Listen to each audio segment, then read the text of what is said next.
মাঝে মাঝে আল্লাহ আমাদেরকে দুঃখ কষ্ট দিয়ে পরীক্ষা করতে চান, এগুলো আমাদের জন্য খারাপ নয়। এই দুঃখ কষ্ট বিপদ আমাদের কোমরকে সোজা করে, আমাদের পায়ের মাটিকে শক্ত করে। চিল্লায় বলেন ঠিক কিনা? প্রতিকূল পরিবেশে কিভাবে বাঁচতে হয় এই দুঃখ কষ্ট আমাদেরকে শিখায়।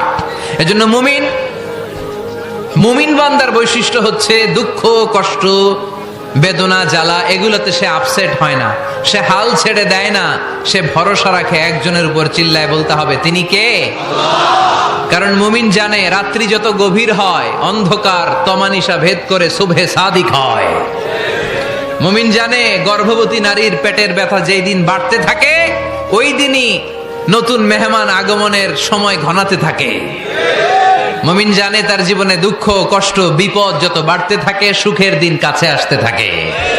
এজন্য মুমিনের হারাবার কিছু নেই। ফাইন্না মাআল উসরি ইউসরা, ইন্না মাআল উসরি ইউসরা। নবী হে, কষ্টের পরেই আছে আনন্দ, দুঃখের পরেই আছে সুখ। আপনি সমস্যায় পড়েছেন, ওই সমস্যার সমাধানও আছে না নাই? এই পৃথিবীতে এমন কোন সমস্যা আছে যেটা সমাধান নাই? কথা বলেন। সমস্যা তৈরি করেছে কে? আবার সমাধানও দিয়েছে কে? Allah doesn't create a lock without its key. Allah কখনো চাবি না বানাইয়া ওইটার তালা বানায় নাই। কথা কন। তালাও যেহেতু আছে ওই তালার চাবিও বানিয়েছে কে? মা আনজালাল্লাহু দাআন ইল্লা আনজালাল্লাহু লাহু শিফা। আল্লাহ দুনিয়ায় এমন কোন রোগ পাঠায় নাই যেই রোগের ঔষধ বানায় নাই, এমন কোন রোগ নাজিল করে নাই যেই রোগের কোনো চিকিৎসা বানায় নাই, হয়তো সেটা আবিষ্কার হয় নাই। অনেকে ক্যান্সারের কথা বলতে পারেন যে হুজুর ক্যান্সার এমন রোগ, এই ক্যান্সার তার নাই কোনো অ্যান্সার, কিন্তু বিজ্ঞানীরা বলতেছে এটারও অ্যান্সার আবিষ্কৃত হচ্ছে। সুবহানাল্লাহ কইবেন না? কিছু কিছু ক্ষেত্রে হয়েও গিয়েছে। এজন্য দুঃখের পরেই আছে সুখ, কষ্টের পরেই আছে আনন্দ। এই দুনিয়াটাই এরকম, কষ্টের পরই আনন্দ। দেখবেন তারাবির নামাজ 20 রাকাত পড়তে কষ্ট লাগে না? কোমরে ব্যথা, হাঁটুতে ব্যথা, কিন্তু 20টা রাকাত যখন শেষ করে মসজিদ থেকে বের হই একটা আনন্দ আছে না নাই? কষ্ট করে পরীক্ষার জন্য প্রিপারেশন নিলেন আপনি কয়েক মাস, কিন্তু ফলাফল যখন ভালো হয় তখন একটা আনন্দ আছে না নাই? সারাদিন রোজা রাখলেন রমজানে, কি কষ্ট, তৃষ্ণায় গলা ফেটে যায়, কিন্তু ইফতারির সময় যখন রুহ আফজা শরবতটা খাই কেমন লাগে? একটা আনন্দ আছে না নাই? এজন্য আল্লাহ বললেন فإن مع العسر يسرا إن مع العسر يسرا। ও নবী, কষ্টের দিন মক্কায় অল্প কিছু দিন, মদিনাতে আনন্দের দিন অপেক্ষা করছে। আমাদের জীবনে যদি দুঃখ কষ্ট আসে আমরা ধৈর্য ধরবো, তাওয়াক্কুল করবো একজনের উপর, তিনি কে? কারণ আমরা বিশ্বাস করি কষ্টের দিন এটা চিরকালের জন্য নয়, সামনে আনন্দের দিন আমাদের জন্য সেট করে রেখেছে কে? তাহলে আমরা সূরাতুল ইনশিরাহ থেকে 3টা নেয়ামতের বর্ণনা শুনলাম, বিশ্বনবীকে কি সান্ত্বনা দেয়া হলো সেটা শুনলাম। এবার 2টা গাইডলাইন শুনে তাফসীর আমরা শেষ করব। শুনতেছেন? কষ্ট হচ্ছে তো উঠা বসা করতেছেন কেন? উঠলেন কারা কারা? শেষ করে দিব? দোয়া করে দেই। কি গাইডলাইন দিলেন শুনবেন? কে কে শুনবেন না হাত তোলেন।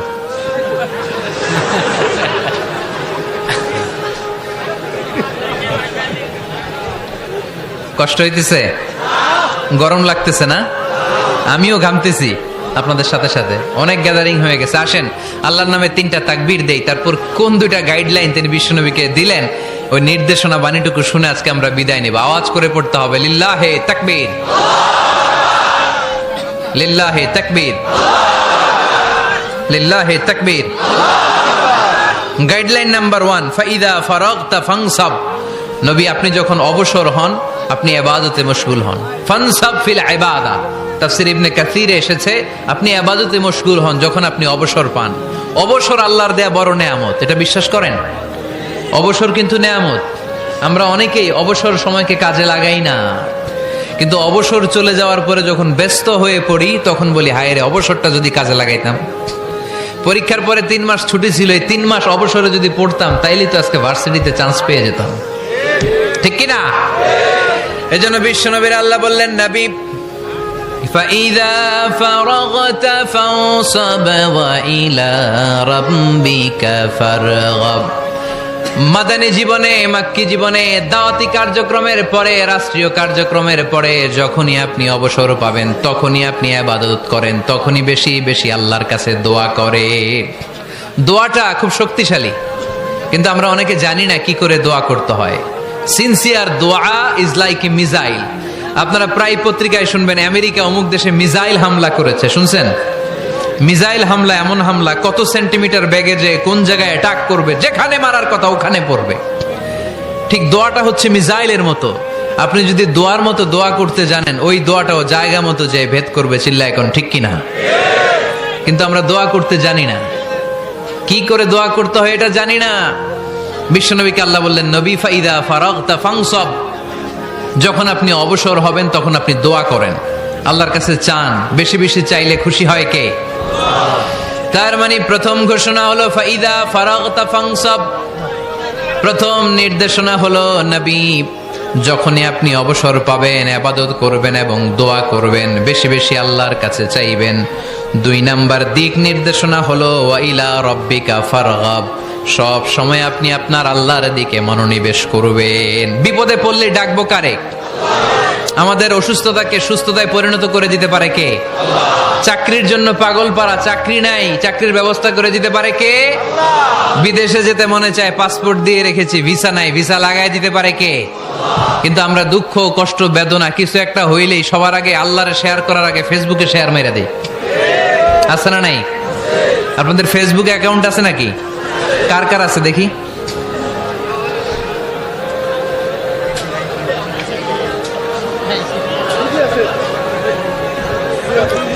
আছে আছে। এটার জন্য আমরা ভালো কাজে লাগাই, ঠিক কিনা? আপনি চাইলেই এমন ভাবে ফেসবুক ফ্রেন্ড লিস্ট করতে পারেন যারা ভালো ভালো জিনিস শেয়ার করে, যারা মোটিভেশনাল জিনিস শেয়ার করে, ইসলামের পক্ষে কথা বলে। আপনার এক একটা শেয়ারে অনেকের জীবন বেঁচে যেতে পারে, ঠিক কিনা? একজন মুমূর্ষু রোগীকে বাঁচাতে রক্তের প্রয়োজন, রক্তের গ্রুপ এ পজিটিভ। যারা রক্ত দান করতে আগ্রহী তারা এই নাম্বারে যোগাযোগ করুন। ফেসবুকে মাঝে মাঝে এরকম নিউজ আসে না নাই?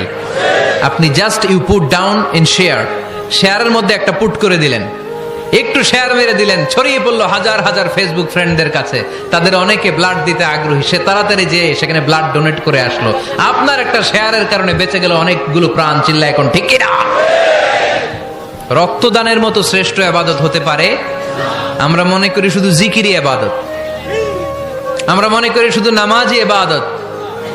রক্তদান, এক ব্যাগ রক্ত থেকে অনেক মানুষকে বাঁচানো যায়। এর মধ্যে আছে হিমোগ্লোবিন, এর মধ্যে আছে প্লাটিলেট, আছে প্লাজমা। রক্তে একটা উপাদান আছে প্লাজমা, নাম শুনছেন? আগুনে পোড়া রোগীকে বাঁচাতে এই প্লাজমা লাগে। হসপিটালের বার্ন ইউনিটে যেয়ে দেখবেন মানুষ কিভাবে চিল্লায়। নুসরাত নামে একটা মেয়ে মারা গেল না? এক বদমাইশের কবলে পড়ে মারা গেল না? তাকে আগুন জ্বালিয়ে দেয়া হয়েছিল তার গায়ে, তার প্লাজমাগুলো জ্বলে গিয়েছিল। আগুনে পোড়া রোগীর যে কি কষ্ট, একটু দেখার জন্য হসপিটালের বার্ন ইউনিটে যাবেন, দেখবেন যে কি কষ্টে আছে তারা। এই প্লাজমাগুলোকে অনেক সেন্টিগ্রেড তাপমাত্রা নামিয়ে ঠান্ডা করে দেহে পুশ করা হয়। আপনার এক ব্যাগ রক্ত থেকে প্লাজমা আলাদা করা হবে, প্লেটলেটস আলাদা করা হবে, হিমোগ্লোবিন আলাদা করা হবে, শ্বেতকণিকা, লোহিত কণিকা আলাদা করে অনেকগুলো মানুষ বেঁচে যাবে। এজন্য ফেসবুক থাকাটা দোষের কিছু না, তবে ভালো কাজে আমরা ব্যবহার করব, ঠিক কিনা? আপনার ফেসবুক শেয়ারিং আপনার জান্নাতি বানাতে পারে, আর আপনার ফেসবুক শেয়ারিং আপনার জাহান্নামের লাকড়ি বানাতে পারে। চিল্লায় বলেন ঠিক কিনা? So the decision is yours. সিদ্ধান্ত আপনাকে নিতে হবে, আপনি কিভাবে করবেন। যে কোনো বিপদে ওয়া ইলা রাব্বিকা ফারগাব, কোন দিকে মনোনিবেশ না করে কার দিকে মনোনিবেশ করব? যে কোনো বিপদ আপদ ফেসবুকে শেয়ার করার আগে শেয়ার করব কার কাছে? আমাদের যার যা লাগে আল্লাহ সবও যদি দিয়ে দেয়, আল্লাহর ধনভাণ্ডারের 1 ইঞ্চিও কমবে? হাদিসে কুদসিতে আল্লাহ বললেন, লাউ আন্না আউওয়ালাকুম ওয়া আখিরাকুম ওয়া ইনসাকুম ওয়া জিন্নাকুম, পৃথিবীর সব জিন, পৃথিবীর সব মানুষ বিশাল মরুভূমিতে দাঁড়িয়ে যদি আমার কাছে চাইতে শুরু করে, আল্লাহ এটা দাও, ওটা দাও, ওটা দাও, আমি আল্লাহ তোমাদের সব চাহিদাও যদি মিটিয়ে দেই, আমি আল্লাহর ধনভাণ্ডারের 1 ইঞ্চিও কমবে না। এজন্য চাইবো কার কাছে? বিপদে আপদে ভরসা করব কার কাছে? আর অবসরগুলোকে কাজে লাগানোর দরকার আছে না নাই? স্বাবলম্বী হওয়ার চেষ্টা করার দরকার আছে না নাই? ফাইন্নামা আল উসরি ইউসরা, ইন্নামা আল উসরি ইউসরা। নবী হে, কষ্টের পরেই আছে সুখ, দুঃখের পরেই আছে আনন্দ। সব সময় মানুষের সময় একরকম কাটে না। এজন্য আমরা তাওয়াক্কুল করতে চাই একজনের উপর, তিনি কে? যখন তোমার মন খারাপ হয় তুমি সূরা ইনশিরাহ তেলাওয়াত করো, কেননা সূরা ইনশিরাহর ভেতরে আল্লাহ এমন মোটিভেশনাল কথা রেখে দিয়েছেন, এমন ইন্সপায়ারেশন রেখে দিয়েছেন, আপনি পড়লেই আপনার হৃদয়টা শীতল হয়ে যাবে। এই সূরাটাকে আমরা 3 ভাগে ভাগ করব। এই সূরার প্রথম 4 আয়াতে আল্লাহ তাআলা বিশ্বনবীর প্রতি কি নেয়ামত দিয়েছেন সেটার বর্ণনা করেছেন। প্রথম 4 আয়াতে নেয়ামতের বর্ণনা, তারপরের 2 আয়াতে বিশ্বনবীকে দিয়েছেন সান্ত্বনা, আর শেষ 2 আয়াতে দিয়েছেন দিক নির্দেশনা। খেয়াল করে শুনেন, প্রথম 4 আয়াতে তিনি দিয়েছেন নেয়ামতের বর্ণনা, পরের 2 আয়াতে তিনি দিয়েছেন আমার প্রিয় নবীকে সান্ত্বনা, আর শেষ 2 আয়াতে তিনি বিশ্বনবীকে দিয়েছেন নির্দেশনা। দেখি মনে রাখতে পেরেছেন কিনা? প্রথম 4 আয়াতে নেয়ামতের বর্ণনা, পরের 2 আয়াতে সান্ত্বনা, শেষ 2 আয়াতে দিক নির্দেশনা। তার মানে প্রথম 4 আয়াতে মার্সি এন্ড দ্য বাউন্টিজ, পরের 2 আয়াতে condolence and consolation, and finally শেষ 2 আয়াতে গাইডলাইন। তো আসুন আমরা দেখি কি সান্ত্বনা দিল, কি নিয়ামতের বর্ণনা দিল। আল্লাহ বললেন, আলাম নাশরাহ লাকা সাদরাক। নবী হে, আমি কি আপনার হৃদয়কে উন্মোচিত করে দেইনি? আমি কি আপনার বক্ষদেশকে প্রশস্ত করার মাধ্যমে সত্যকে আপনার সামনে তুলে ধরিনি? বিল ঈমান ও বিনূরিল কোরআন, কোরআনের নূর দিয়ে আর ঈমান দিয়ে আপনার হৃদয়টারে প্রশস্ত করে দিয়েছে কে? ফামাই ইউরিদিল্লাহু আন ইয়াহদিয়াহু ইয়াশরাহ সাদরাহু লিল ইসলাম। যাকে আল্লাহ হেদায়েত দিতে চায়, যাকে আল্লাহ হেদায়েতের পথের পথিক বানাতে চায়, তার জন্য, ইসলামের জন্য তার হৃদয়টাকে আল্লাহ খুলে দেন। বিশ্বনবীর হৃদয়টাও এরকম খুলে গেল। বিশ্বনবী টের পেলেন ইসলাম ছাড়া মানবতার মুক্তির আর কোনো সম্ভাবনা নাই। ইসলাম মানুষের মুক্তি নিশ্চিত করতে পারে। ইসলাম দিয়ে এই ঘুণে ধরা সমাজকে ঠিক করা যাবে। ইসলামকে যদি প্র্যাকটিস করা না যায়, তাহলে এই মজুদদারির যে সমস্যা বাংলাদেশে চলছে, এটাকে বন্ধ করা যাবে না। ইসলাম থেকে প্রেসক্রিপশন না নিলে চাঁদাবাজি বন্ধ হবে না, টেন্ডারবাজি বন্ধ হবে না, শুধু দুদকের অফিস থেকে বসে বসে দুর্নীতি দমন করা যাবে না। এজন্য ইসলাম থেকে প্রেসক্রিপশন নিতে হবে। আল্লাহ তাআলা বললেন, আলাম নাশরাহ লাকা সাদরাক। নবী হে, ইসলামের জন্য আপনার হৃদয়টাকে কি আমি খুলে দেইনি? সত্য কি আপনার সামনে আমি তুলে ধরিনি? আপনাকে আমি আলাম নাজআলকা আহলাল হিম্মা, আপনার কি হিম্মতওয়ালা আমি বানাইনি? ইসলাম যখন আপনার হৃদয়ে ক্লিয়ার, আপনি বিশাল শক্তির সামনে দাঁড়িয়ে হাজার মানুষের সামনে ইসলামের পক্ষে কথা বলবেন, আপনি কাউরে ভয় পাবেন না। চিল্লায় বলেন ঠিক কিনা?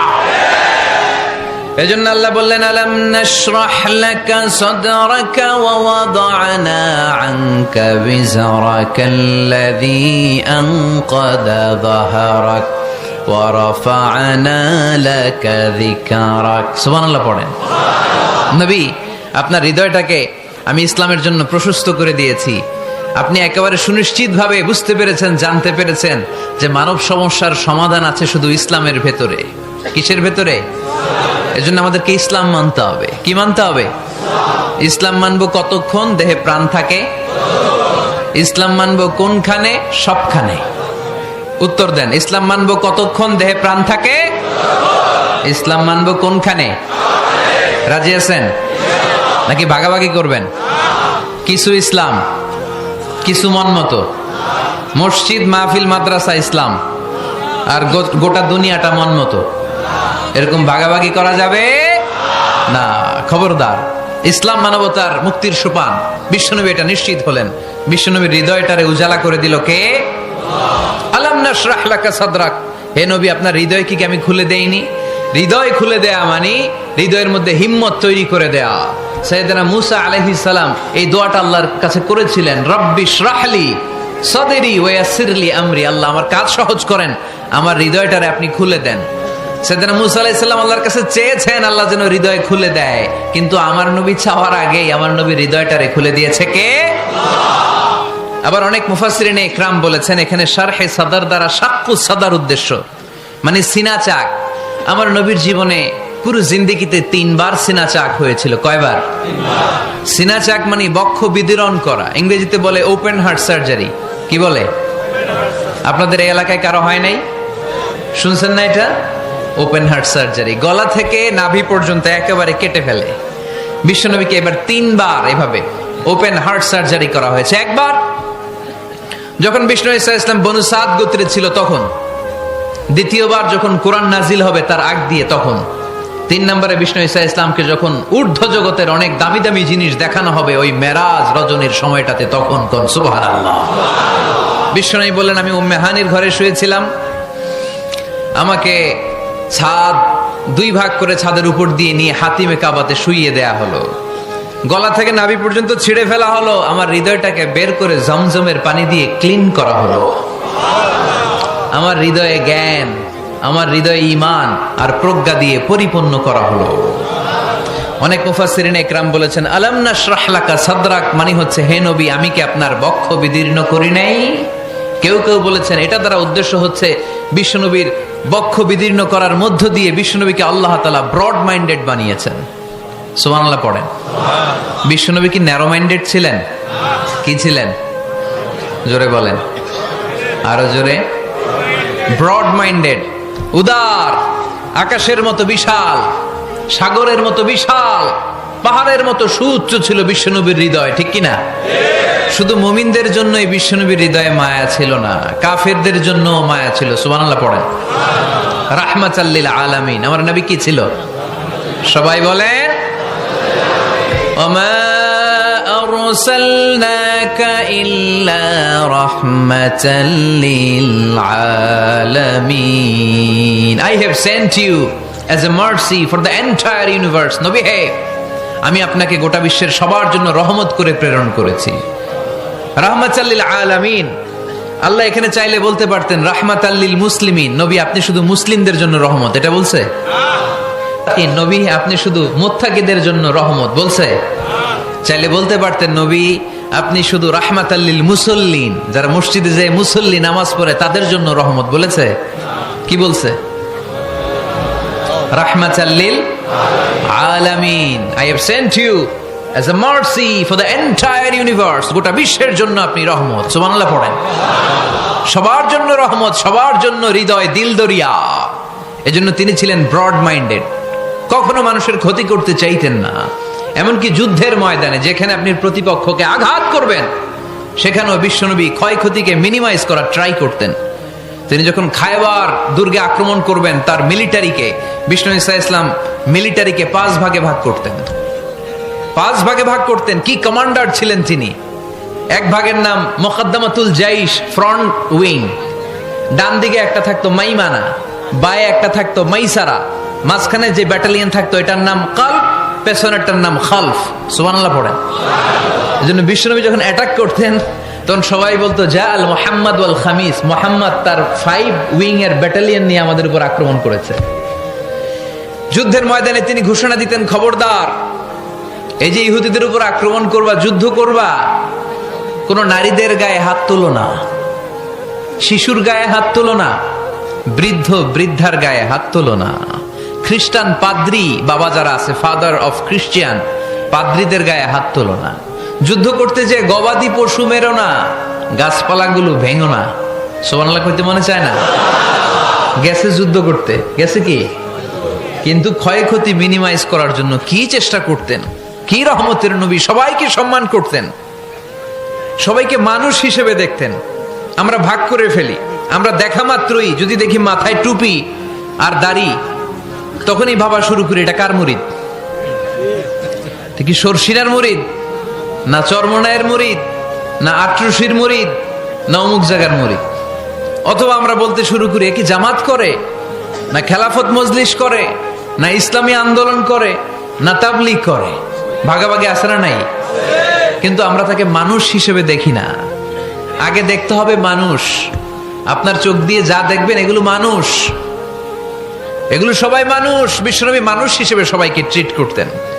সাহাবাদেরকে নিয়ে বিশ্বনবী বসে আছেন, একটা লাশ নিয়ে যাওয়া হচ্ছে, লাশ দেখে বিশ্বনবী দাঁড়িয়ে গেলেন। সাহাবারা বললেন, ইয়া রাসূলুল্লাহ আপনি দাঁড়ালেন যে? ইন্নাহু ইয়াহুদি, এটা ইহুদির লাশ। ইন্নাহু ইয়াহুদি, এটা তো ইহুদির লাশ, বসেন। দাঁড়াইলেন যে? বিষ্ণু বললেন আওয়ালাইসাত নাফসান, এটা কি মানুষ না? সুবহানাল্লাহ পড়বেন না? আওয়ালাইসাত নাফসান, হোক না ইহুদি, হোক না খ্রিস্টান, হোক না আস্তিক আর নাস্তিক, এটা কি মানুষ নয়? সে মানুষ। সবার উপরে মানুষ সত্য, তাহার উপরে নাই। মাখলুকাতের মধ্যে সবচাইতে বেশি শ্রেষ্ঠতম হচ্ছে মানুষ। বিশ্বনবী সবাইকে মানুষ হিসেবে ট্রিট করতেন। এজন্য বিশ্বনবী হচ্ছেন সবচেয়ে বেশি ব্রড মাইন্ডেড, মানে খোলা মনের, বড় মনের, দিল দরিয়া। ন্যারো মাইন্ডেড ছিলেন না। আমরা ন্যারো মাইন্ডেড, আমরা অল্পতে ঝগড়া বাঁধিয়ে দেই, আমরা অল্পতে অন্যকে গালমন্দ করি, আমরা অল্পতে ভাগাভাগি করি। ভাগাভাগি করবেন না, সহজ করে ইসলামকে উপস্থাপন করুন। আর দিন ও ইউসরুন লা উসরা ফি। আমার প্রিয় ফরিদপুরের ভাইয়েরা, দিন সহজ, এটার মধ্যে কাঠিন্যতা নাই। আমরা এটারে কঠিন বানাইছি। আমি প্রায় বিভিন্ন মাহফিলে বলি যে আল্লাহ ছাড় দেয় কিন্তু মাওলানা ছাড় দেয় না। আছে না নাই? আল্লাহ ঠিকই ছেড়ে দিয়েছে, মৌলবী ছাড় দেয় না। বিশ্বনবী সাহাবাদেরকে নিয়ে বসা, এক বেদুইন এসে মসজিদের ভিতরে উট ঢুকায় দিছে, মসজিদে নববীতে, আর মসজিদের মাঝখানে বসে পেশাব করা শুরু করে দিচ্ছে। আপনাদের এখানে ফরিদপুরের সবচেয়ে বড় মসজিদ কোনটা? কি নাম? এই কেন্দ্রীয় জামে মসজিদের ভিতরে যদি এক হিন্দু ঢুকে পেশাব শুরু করে, কি করবেন? হ্যাঁ, ওই কয় কোবায়ালামু। তো আবেগে ওরে পিটানো শুরু করবে সবাই। সাহাবারাও তাই শুরু করলেন, মারতে উদ্ধত হলেন। বিষ্ণু বললেন এই রাখো রাখো, ওরে পেশাব করতে দাও, পেশাব করতে দাও। এর কারণ কেউ যখন ইউরিন পাস করে, স্টুল পাস করে, তখন এটা তাকে ধীরে সুস্থে করতে দিতে হয়। এজন্য টয়লেটে কেউ ঢুকলে জোরে বাড়ি দিবেন না। চাইলে খবর আছে, কাশি দিবেন, যে একটু কাশি দিবেন এরকম, হ্যাঁ, তো এরকম কাশি দিবেন। অথবা পায়চারি করবেন। যদি পায়চারি করেন তাহলে সে বুঝবে সামওয়ান ইজ ওয়েটিং আউটসাইড, সামনে একজন ওয়েটিং করতেছে বাইরে, আমাকে বেরোতে হবে। কিন্তু আপনি যদি ওরা ডাক দেন কুদ্দুস রে, কুদ্দুস কইবা আমি নাই, কারণ এটা ভয়ঙ্কর একটা বিষয়। আপনি যখন ইউরিন পাস করছেন খুব স্মুথলি করতে হয়, তখন ডাক দিলে পেশাব আটকায় গেলে আপনার ভয়ঙ্কর রোগ হতে পারে। কি ফিলোসোফার ছিলেন, কি বড় ডাক্তার ছিলেন বিশ্বনবী মুহাম্মদ সাল্লাল্লাহু আলাইহি ওয়াসাল্লাম। বিশ্বনবী বললেন ওরে ডেকো না, কাজ সারতে দাও। ইচ্ছা মতো বেটা পেশাব করার পরে বিশ্বনবী গেলেন, যে বললেন তুমি যে পেশাব করেছো তুমি কি জানো এই জায়গাটা কি? বেদুইন বলে না, আমি তো জানি না এই জায়গাটা কি। বিশ্বনবী বললেন এটা আমাদের ইবাদতগাহ, এটা আমাদের কি? ইবাদতগাহ। এখানে ঢুকে আমরা আমাদের রবরে ডাকি, আল্লাহরে ডাকি, আমরা নামাজ পড়ি, জিকির করি, তাসবিহ পড়ি, এটা আমাদের ইবাদতগাহ। কাজটা মাঝে মাঝে আল্লাহ আমাদেরকে দুঃখ কষ্ট দিয়ে পরীক্ষা করতে চান, এগুলো আমাদের জন্য খারাপ নয়। এই দুঃখ কষ্ট বিপদ আমাদের কোমরকে সোজা করে, আমাদের পায়ের মাটিকে শক্ত করে। চিল্লায় বলেন ঠিক কিনা? প্রতিকূল পরিবেশে কিভাবে বাঁচতে হয় এই দুঃখ কষ্ট আমাদেরকে শিখায়। এজন্য মুমিন বান্দার বৈশিষ্ট্য হচ্ছে দুঃখ কষ্ট বেদনা জ্বালা এগুলোতে সে আপসেট হয় না, সে হাল ছেড়ে দেয় না, সে ভরসা রাখে একজনের উপর। চিল্লায় বলতে হবে তিনি কে? কারণ মুমিন জানে রাত্রি যত গভীর হয় অন্ধকার তমানিসা ভেদ করে সুবহে সাদিক হয়। মুমিন জানে গর্ভবতী নারীর পেটের ব্যথা যেই দিন বাড়তে থাকে ওই দিনই নতুন মেহমান আগমনের সময় ঘনাতে থাকে।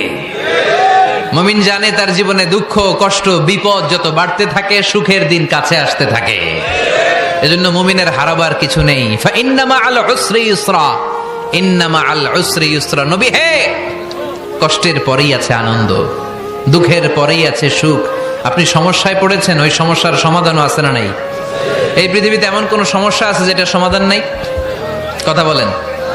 সমস্যা তৈরি করেছে কে? আবার সমাধানও দিয়েছে কে? Allah doesn't create a lock without its key. Allah কখনো চাবি না বানাইয়া ওইটার তালা বানায় নাই। কথা কন। তালাও যেহেতু আছে ওই তালার চাবিও বানিয়েছে কে? মা আনজালাল্লাহু দাআন ইল্লা আনজালাল্লাহু লাহু শিফা। আল্লাহ দুনিয়ায় এমন কোন রোগ পাঠায় নাই যেই রোগের ঔষধ বানায় নাই, এমন কোন রোগ নাজিল করে নাই যেই রোগের কোনো চিকিৎসা বানায় নাই, হয়তো সেটা আবিষ্কার হয় নাই। অনেকে ক্যান্সারের কথা বলতে পারেন যে হুজুর ক্যান্সার এমন রোগ, এই ক্যান্সার তার নাই কোনো অ্যান্সার, কিন্তু বিজ্ঞানীরা বলতেছে এটারও অ্যান্সার আবিষ্কৃত হচ্ছে। সুবহানাল্লাহ কইবেন না? কিছু কিছু ক্ষেত্রে হয়েও গিয়েছে। এজন্য দুঃখের পরেই আছে সুখ, কষ্টের পরেই আছে আনন্দ। এই দুনিয়াটাই এরকম, কষ্টের পরই আনন্দ। দেখবেন তারাবির নামাজ 20 রাকাত পড়তে কষ্ট লাগে না? কোমরে ব্যথা, হাঁটুতে ব্যথা, কিন্তু 20টা রাকাত যখন শেষ করে মসজিদ থেকে বের হই, একটা আনন্দ আছে না নাই?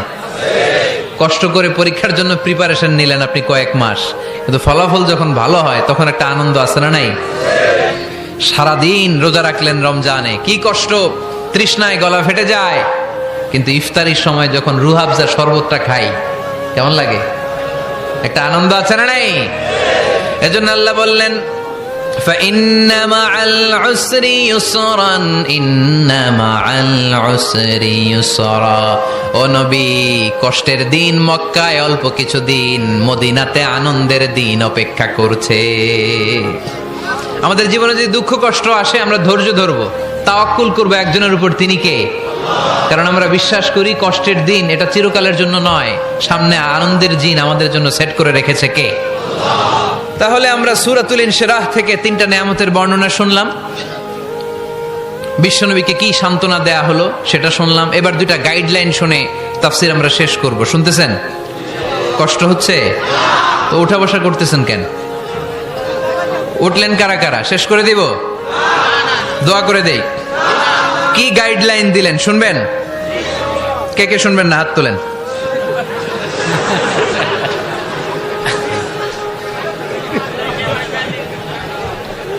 কষ্ট হইতেছে? গরম লাগতেছে না? আমিও ঘামতেছি আপনাদের সাথে সাথে। অনেক গ্যাদারিং হয়ে গেছে। আসেন আল্লাহর নামে 3টা তাকবীর দেই, তারপর কোন 2টা গাইডলাইন তিনি বিশ্বনবীকে দিলেন ওই নির্দেশনা বাণীটুকু শুনে আজকে আমরা বিদায় নেব। আওয়াজ করে পড়তে হবে লিল্লাহে তাকবীর, লিল্লাহে তাকবীর, লিল্লাহে তাকবীর। গাইডলাইন নাম্বার 1, ফাইদা ফারাগতা ফানসাব। নবী আপনি যখন অবসর হন, আপনি ইবাদতে মশগুল হন। ফানসাব ফিল ইবাদা, তাফসীর ইবনে কাসিরে এসেছে আপনি ইবাদতে মশগুল হন যখন আপনি অবসর পান। অবসর আল্লাহর দেয়া বড় নেয়ামত, এটা বিশ্বাস করেন? অবসর কিন্তু নেয়ামত। আমরা অনেকেই অবসর সময়কে কাজে লাগাই না, কিন্তু অবসর চলে যাওয়ার পরে যখন ব্যস্ত হয়ে পড়ি তখন বলি হায় রে, অবসরটা যদি কাজে লাগাইতাম। পরীক্ষার পরে 3 মাস ছুটি ছিল, এই 3 মাস অবসরে যদি পড়তাম তাইলে তো আজকে ভার্সিটিতে চান্স পেয়ে যেতাম, ঠিক কি না? এজন্য বিশ্বনবীর আল্লাহ বললেন নবী ফাইদা ফারাগতা ফানসাব ওয়া ইলা রাব্বিকা ফারগাব। মাদানী জীবনে, মাক্কি জীবনে, দাওয়াতি কার্যক্রমের পরে, রাষ্ট্রীয় কার্যক্রমের পরে যখনই আপনি অবসর পাবেন তখনই আপনি ইবাদত করেন, তখনই বেশি বেশি আল্লাহর কাছে দোয়া করে। দোয়াটা খুব শক্তিশালী, কিন্তু আমরা অনেকে জানি না কি করে দোয়া করতে হয়। সিনসিয়ার দোয়া ইজ লাইক এ মিসাইল। আপনারা প্রায় পত্রিকায় শুনবেন আমেরিকা অমুক দেশে মিসাইল হামলা করেছে, শুনছেন? মিসাইল হামলা এমন হামলা, কত সেন্টিমিটার বেগে যে কোন জায়গায় অ্যাটাক করবে, যেখানে মারার কথা ওখানে পড়বে। ঠিক দোয়াটা হচ্ছে মিসাইলের মতো। আপনি যদি দোয়ার মতো দোয়া